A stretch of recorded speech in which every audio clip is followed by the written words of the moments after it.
Hello students, welcome to second session of the topic 5-year plans in India, goals and achievement. In the previous session, we have covered the subtopics what is economic planning, need for planning, directive and comprehensive planning and the type of economies. In today's session, we will cover the topics long period goals and short period goals. Long period goals are common to all 5-year plans. And these are also known as objectives of planning.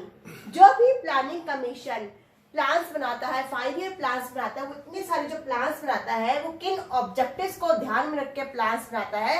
These are the long term goals. कौन कौन से objectives को ध्यान में रखता है planning commission ताकि हमारी पूरी इकोनॉमी की as a whole growth and development हो सके. वो इसके लिए क्या फ्रेम करता है? Long term goals. First is GDP growth. GDP मतलब ग्रॉस डोमेस्टिक प्रोडक्ट. अगर हमारा जीडीपी बढ़ेगा तो इसका मतलब हमारा लेवल ऑफ आउटपुट भी बढ़ेगा और लेवल ऑफ आउटपुट बढ़ेगा that means there will be economic growth. But question ये आता है कि जीडीपी बढ़ेगा कैसे?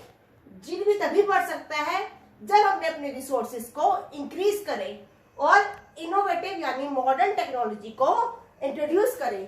अगर हम मॉडर्न टेक्नोलॉजी को इंट्रोड्यूस करेंगे और अपने रिसोर्सेज को बढ़ा देंगे तो हमारा जीडीपी भी बढ़ेगा और जीडीपी बढ़ेगा तो आउटपुट बढ़ेगा, आउटपुट बढ़ेगा तो ग्रोथ होगी इकोनॉमी में. Next is full employment level. Next objective is full employment. Full employment का मतलब होता है when all the people who are able and willing to do work at the market यानी प्रिवेलिंग जो भी वेज रेट होगा उस वेज रेट पे जो भी लोग काम करना चाहते हैं और जो सक्षम है, जो एबल है काम करने के, they are getting the work. इस सिचुएशन को हम कहते हैं फुल एम्प्लॉयमेंट कि सभी लोग इस समय कोई ना कोई जॉब कर रहे हैं, they are earning something. Full employment का मेन फोकस होता है इंक्लूसिव ग्रोथ पर. इंक्लूसिव ग्रोथ का मीनिंग होता है more and more participation of people in the process of growth. जो भी ग्रोथ का प्रोसेस है उसमें सभी लोगों की ज्यादा से ज्यादा पार्टिसिपेशन लेना और जो भी इस ग्रोथ के बेनिफिट्स हो that should be shared by all. तभी हम अपना objective growth with social justice को अचीव कर पाएंगे. Next is equitable distribution. This is almost very much similar to growth with social justice. अगर हमारे फुल एम्प्लॉयमेंट लेवल अचीव हो गया है, benefits of growth are shared by the all और तब क्या होगा? इक्वल डिस्ट्रीब्यूशन ऑफ इनकम होगी और सोशल इक्वालिटी का ऑब्जेक्टिव जो है अचीव हो जाएगा. Next is modernisation. मॉडर्नाइजेशन का मतलब होता है updation and adoption of modern technology to increase output.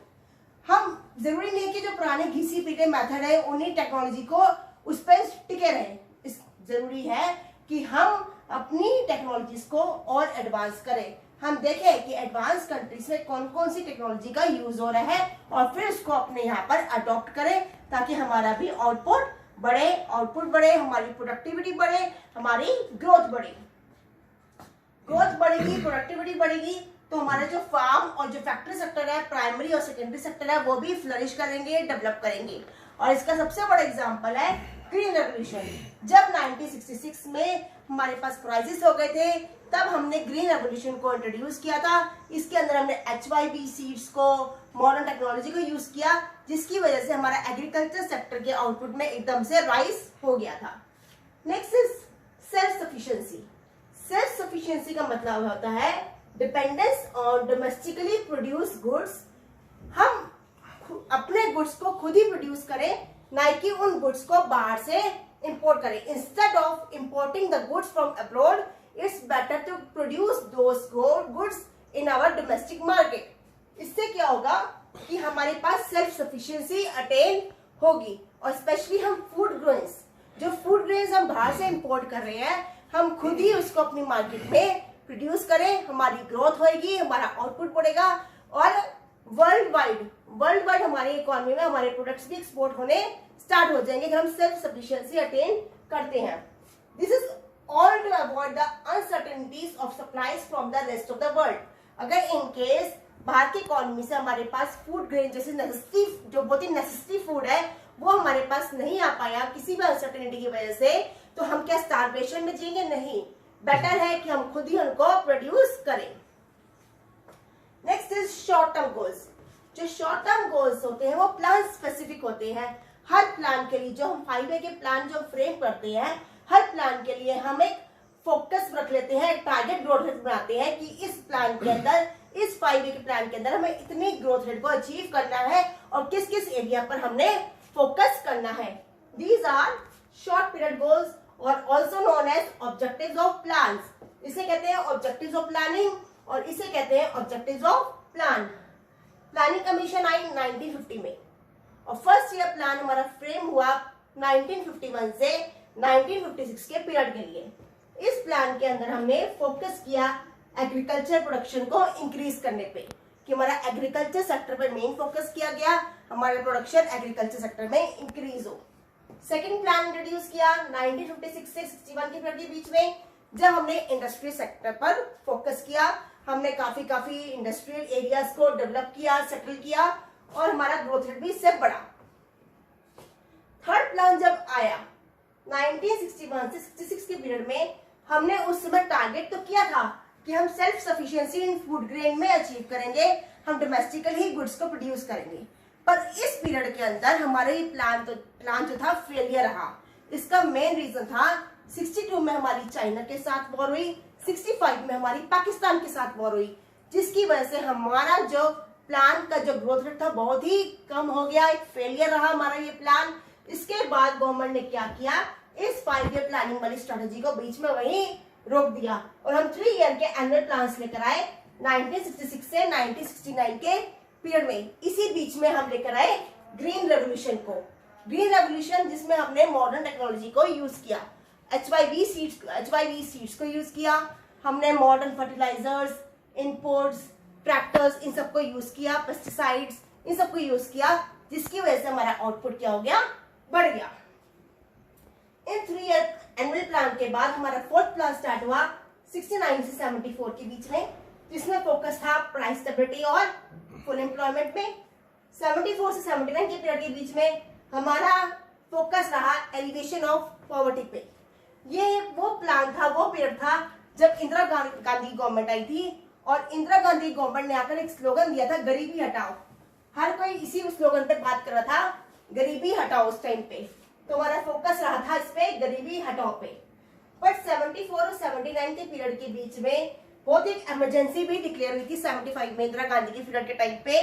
तो उस टाइम पे क्या हुआ कि हमारे गवर्नमेंट चेंज हो गई थी। उस टाइम पे हमारी 1 साल के लिए बीजेपी गवर्नमेंट आई थी और उसने एक एनुअल प्लान डिक्लेयर किया था 79 से 80 के बीच में। इसके बाद वापस हमारी कांग्रेस इंदिरा गांधी गवर्नमेंट आई और 80 से 85 के पीरियड के बीच में वापस हमारा वही ऑब्जेक्टिव आया, एलिवेशन ऑफ पॉवर्टी। 85 से 90 के पीरियड के बीच में बहुत ही स्ट्रेसफुल पीरियड रहा। हमने ऑब्जेक्टिव रखा था stress on greater employment opportunities पे, बट जो रखा था ऐसा कुछ भी अचीव नहीं हो पाया था। ये प्लान भी हमारा बहुत बड़ा फेलियर था। इसका मेन रीजन था फाइनेंशियल क्राइसिस। 1990s के पीरियड के बीच में हमारी इकोनॉमी को बहुत ज्यादा फाइनेंशियल क्राइसिस फेस करने पड़े थे। उसका मेन रीजन था हमारे इंपोर्ट्स बहुत ज्यादा बढ़ गए थे, हमारे बीओपी में डेफिसिट हो गया था। हमारी अपनी गवर्नमेंट को अपने जो हमारे गोल्ड रिजर्व्स है वो वहां पे जमा कराने पड़े थे वर्ल्ड बैंक में और IMF को, ताकि हम उनसे कुछ लोन ले सके और इन क्राइसिस से उभर कर सामने आ सके। तो ये प्लान था हमारा फेलियर। इस फेलियर के बाद हमने एनुअल प्लान इंट्रोड्यूस करे 90 से 92 के पीरियड के बीच में, जब हमारी 1991 जो नेक्स्ट टॉपिक जो हम पढ़ेंगे इकोनॉमिक पॉलिसी ऑफ 1991, वो इसी पीरियड में आई थी। कि इस इकोनॉमिक पॉलिसी में क्या हुआ था वो हम नेक्स्ट सब टॉपिक में स्टडी करेंगे। अभी सिर्फ इतना समझ लो कि जो एनुअल प्लान्स आए 1990 से 92 के पीरियड के बीच में, उसके बाद एक प्लान स्टार्ट हुआ 92 से 97 के पीरियड के बीच में। ये वो प्लान था जो सक्सेसफुल रहा, जो हमारा टारगेट ग्रोथ रेट था उससे ज्यादा हमारा अचीव ग्रोथ रेट रहा। हमने जो हमारा टारगेट रखा था उससे ज्यादा हमने ग्रोथ रेट अचीव करी। ये प्लान हमारा सबसे ज्यादा सक्सेसफुल रहा। ये वो प्लान था जब डॉक्टर मनमोहन सिंह हमारे फाइनेंस मिनिस्टर थे और PV नरसिम्हा राव की हमारी गवर्नमेंट थी। इसी प्लान में LPG पॉलिसीज को इंट्रोड्यूस किया गया था, लिबरलाइजेशन, प्राइवेटाइजेशन एंड ग्लोबलाइजेशन। इसके बारे में हम फर्दर चैप्टर्स में डिटेल में स्टडी करेंगे। नेक्स्ट 9th प्लान 97 से 2002 के बीच में, जब ऑब्जेक्टिव था growth, price stability, environment, sustainability. इस टाइम पे बहुत ही इन्वायरमेंट को लेके बहुत ही ग्लोबल इश्यू बन चुका था कि इन्वायरमेंट की प्रोटेक्शन करनी है। तो इन्वायरमेंट को लेकर हमने काफी प्लान के अंदर इसको ऑब्जेक्टिव को एज ऑब्जेक्टिव इसको इंट्रोड्यूस किया कि अपने इन्वायरमेंट की प्रोटेक्शन करेंगे, जो इन्वायरमेंट हमने मेंटेन किया हुआ है उसको सस्टेनेबल लेवल पे रखेंगे। Next is 10th plan, growth achieve हो गई, प्राइस स्टेबल हो गए। अब हमारा फोकस था बेटर क्वालिटी ऑफ लाइफ पे। बेटर क्वालिटी ऑफ लाइफ हमने अचीव करनी थी। 11th प्लान 2007 से 2012 के बीच आया। फोकस था poverty reduction, job creation, protection of environment. फिर जो लास्ट प्लान था वो 2012 से 2017 के बीच में आया। बट इतना याद रखना कि इसी बीच में नीति आयोग आ गया था। नीति आयोग आया था 2015 में, जब ये प्लानिंग पूरी अबॉलिश हो चुकी थी। हमने प्लानिंग स्ट्रेटेजी को खत्म कर दिया था। बट जो NITI Aayog came into effect on 2017, जब ये 12th प्लान खत्म हो गया, जिसका मेन ऑब्जेक्टिव था faster, sustainable and inclusive growth. Inclusive growth के बारे में हम पढ़ चुके हैं कि that more and more participation of the people and the benefits of growth should be shared by all. तो ये 12th प्लान के बाद 17 के बाद NITI Aayog came into effect. जो नीति आयोग आया वो एक लॉन्ग टर्म प्लानिंग के साथ आया। उस नीति आयोग के बारे में हमने 12th में नहीं स्टडी करना, और हम हायर लेवल की स्टडीज पे स्टडी करेंगे। This is all about short term. अब आप वीडियो को यहीं पॉज कीजिए, इन नोट्स को अपने रजिस्टर में नोट डाउन कीजिए। ये नोट्स बहुत ही सफिशिएंट है आपके एग्जाम्स के लिए। इसको वीडियो को पॉज कीजिए, इन नोट्स को नोट कीजिए, तभी मैं आपके पास नेक्स्ट सब टॉपिक के साथ विद इन अ सेकंड आपके सामने आ रही हूँ।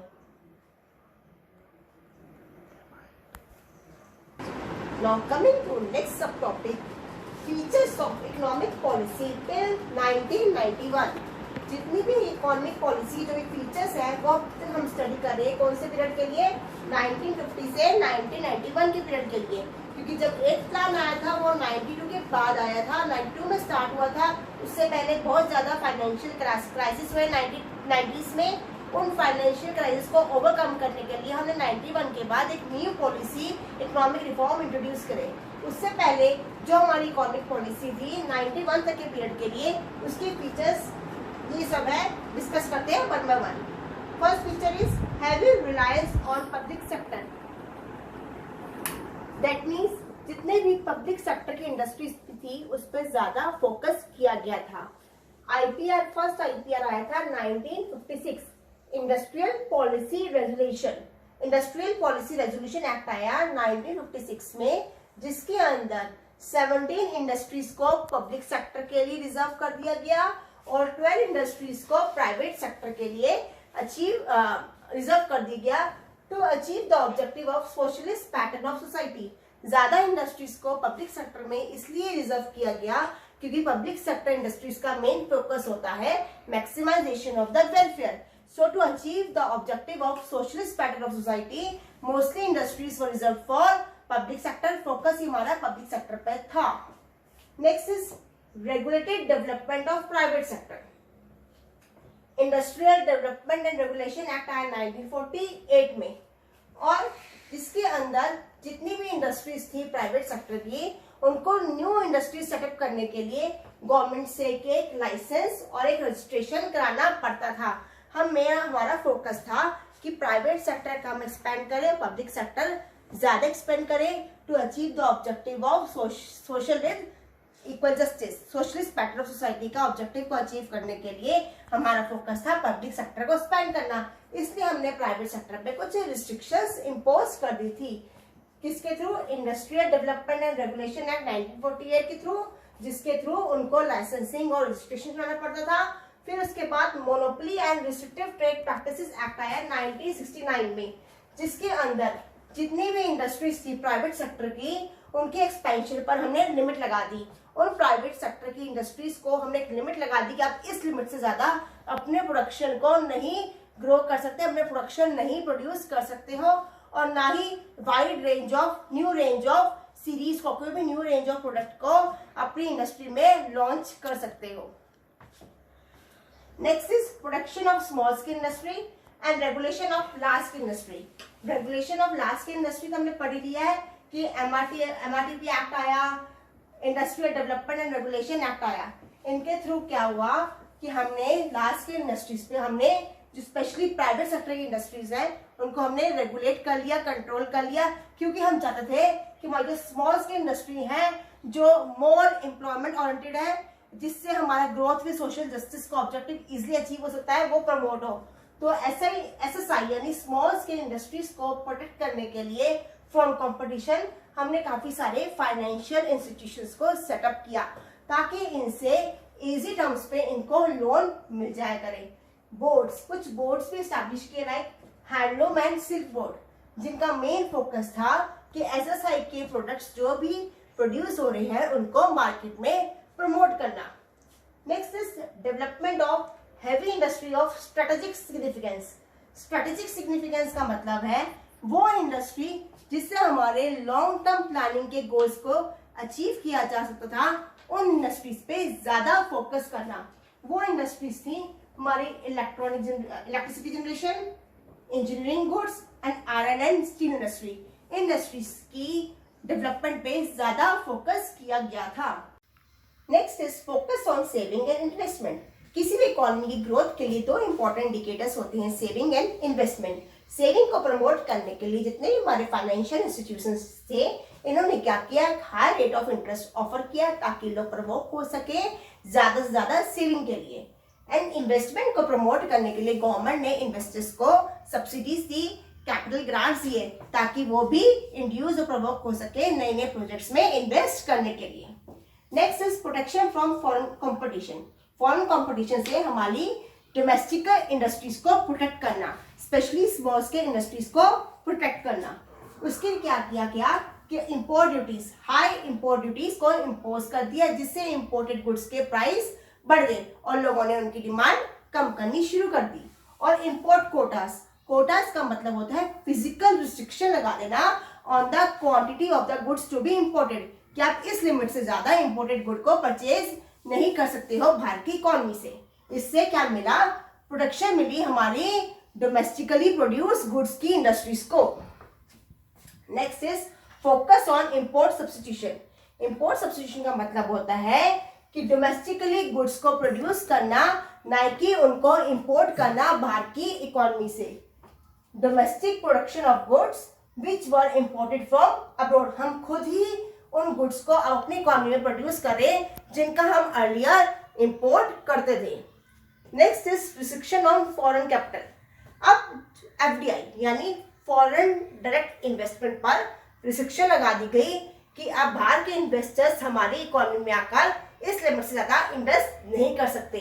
वो इसलिए किया गया ताकि फॉरेन इकोनॉमी का हमारी इकोनॉमी पर से कंट्रोल कम हो जाए। अगर फॉरेन इन्वेस्टर्स हमारी इकोनॉमी में आएंगे तो अपने साथ साथ वो एमएनसीज भी लेकर आएंगे और हमारी इकोनॉमी पे, हमारी इंडस्ट्रीज पे उनका कंट्रोल होना स्टार्ट हो जाएगा।